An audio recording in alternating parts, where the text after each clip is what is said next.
ለሽ ኮን የተቸገርሽ ሽሮን በርበሬ ምን ያስፈጭ ነበር? አይ ልጄ ናሆምዬ ከቤት እወጣለሁ ሲለኝ እኮ ብቻውን መስሎኝ ነው ያዘጋጀሁት። አሁን እኮ ነው ያለው። አይ ለሱ ብዬ የማያዘጋጀሁትን ለሱ ነው የምሰጠው። እሺ በቃ ምሳም ላቅርብ ቡናም ላፍላ። አረረ ልጄ እኔ ከቡና ላይ ነው አሁን ብድግ ብዬ የመጣሁት።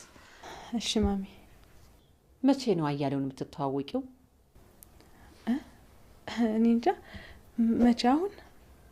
እስቲ እንግዲህ ናሆሜና አባቱን ተጣልተዋል። ሁለቱም እላቸው ይልቀቃቸውና እናስብበታለን። እሺ ማሚ የሚያስቸኩለን ምንም ችግር የለም። እንዴ ምን ማለት ነው? ሰርጉ ሳይደገስም ቢሆን በአንድ ጣራ ስር እየኖራችሁ ነው። የሚፈጠረው ነገር አይታወቅም። ቶሎ መጋባት አለባችሁ። እንደዛ ይሻላል። ያው ተዋደን አብረን ይሆን ነው ምን ይፈጠራል ብለሽ ነው እንዴ? ድንገት ልጅ ቢፈጠርስ? በኋላ በእርግዝና የታጀበ ሰርግ ከሚሆን ቶሎ ተጋቡ ብዬ ነው። አይ ማሚ አሁን እኮ ልጅ መውለድ ይከብዳል ትንሽ። ኤዲያ እንደው የዘንድሮ ልጆች ደግሞ በጣም ትገርማላችሁ። ወንዶቹስ እሺ፣ ሴቶቹ እናንተ እንኳን ለእድሜያቸው አታስቡም እንዴ? አይ ከኑሮ አኳያ እኮ ነው እንደዛ ያልኩት።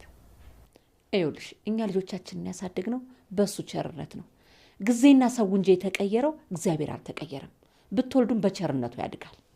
እኔ እንጃ ማሚ፣ እስኪ እናስብበታለን። አይ አንቺስ እንደው ከሱ የተሻልሽ ነሽ ብዬ ነበር። አንቺም የባሰብሽ ነሽና።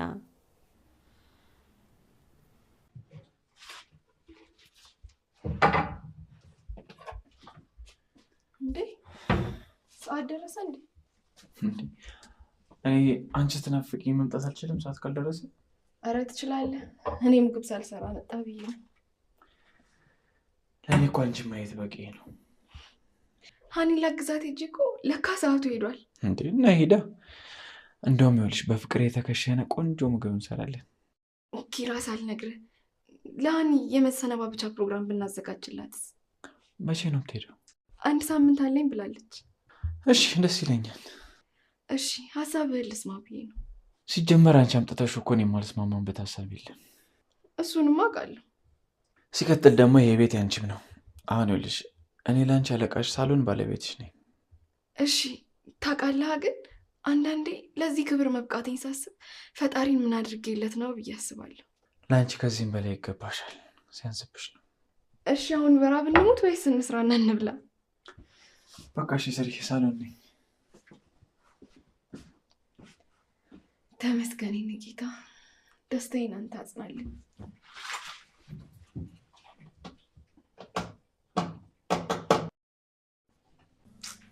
ኧረ ወይኔ እናቴ ሳልደውልላት።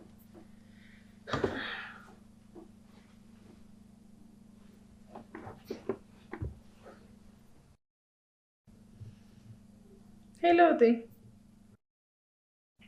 እንዴት ነሽ? ገና 17 ዓመቷ ነበር። እዛ በምትሰራበት ሰዓት ሌሎች ሰራተኞች ምሳ ሲበሉ እሷ ግን ገንዘብ ስላልነበራት ምግብ አትበላም።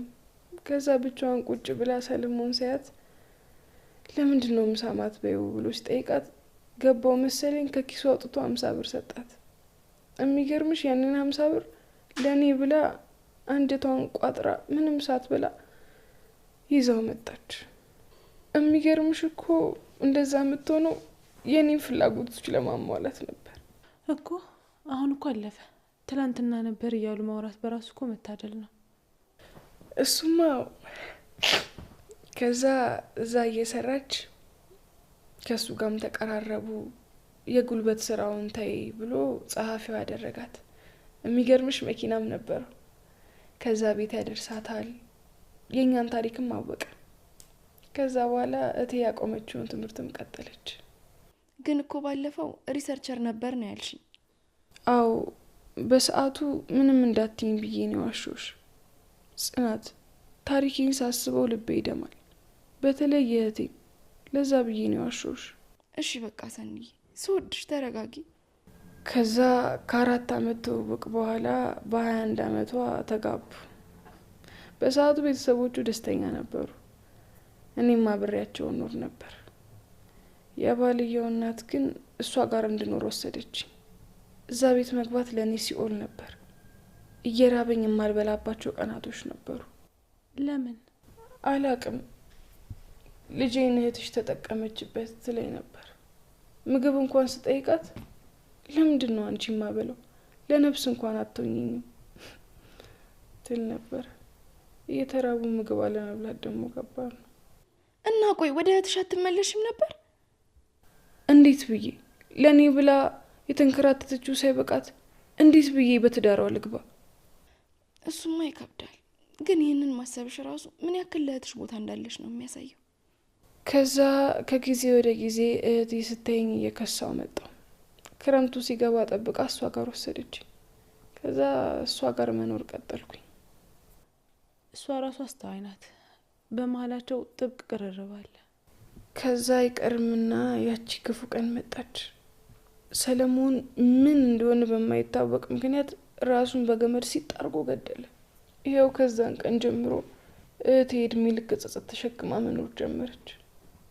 ቤተሰቦቹም ልጄን አንቺ ነሽ መተት አድርገሽበት ደህና የነበረውን የገደልሽው እያሉ እድሜ ልኳን ሲያሳድዷት ኖሩ። ምናልባት ሀዘን ላይ ያለ ልብ እኮ ብዙ ይላል። እና ለዛ ነዋ እናቱ 40 ቀን እንኳን ሳይሞላው ጥቁር ሻሿ ከላዩ ላይ ሳይፈታ ሀብቱ ይገባኛል ብላ ለፍርድ ቤት የቆመችው። ምንም ሀዘኑ ቢከብድ ልብ ግን ምድራዊና ዓለማዊ ገንዘብን አታስብም። እህቴም እሱን ሳገኘው ባዶ ነበርኩ፣ አሁንም ባዶ እጄን እወጣለሁ፣ የቤተሰቦቹን ስም በክፉ አታንሱ ብላ ቅያሬ ልብስ እንኳን ሳትይዝ ከዛ ቤት ወጣች። በጣም አስተዋይና ቅን ሴት ናት።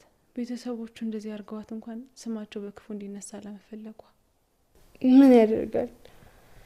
እና ያንን ቅንነቷን እንደ ንብረቷ እዛ ቤት ጥላ ወጣች። ከዛ ሌላ ሰው ሆነች። ተዙን ነበር ማለት አሁንማ እኮ ህይወት አጓጉ የሆነች ብራዘር። አንተ እንደዛ ቤት መግባት የሚቀፈኝ ልጅ አሁን እኮ በስስት ነው ቤት የሚናፍቀኝ። ባክ ቤት አይደለም የሚናፍቅ ቤት ውስጥ ያስቀመጥካት ወርቅ ነች።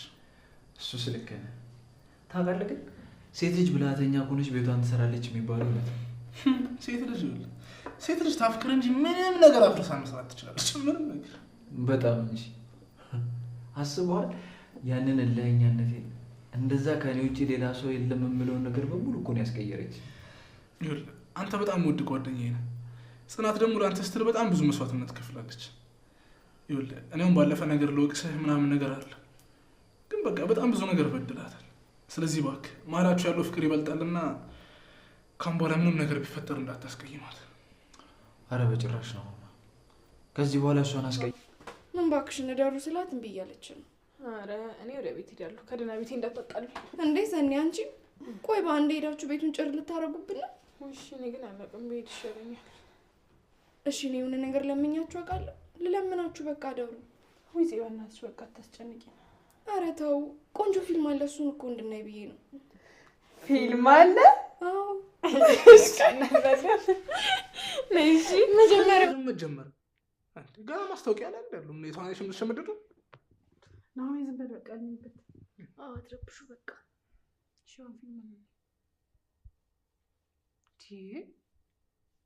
ጭራሽ የፍቅር ፊልም ነው እንዴ? አታዩዋትም?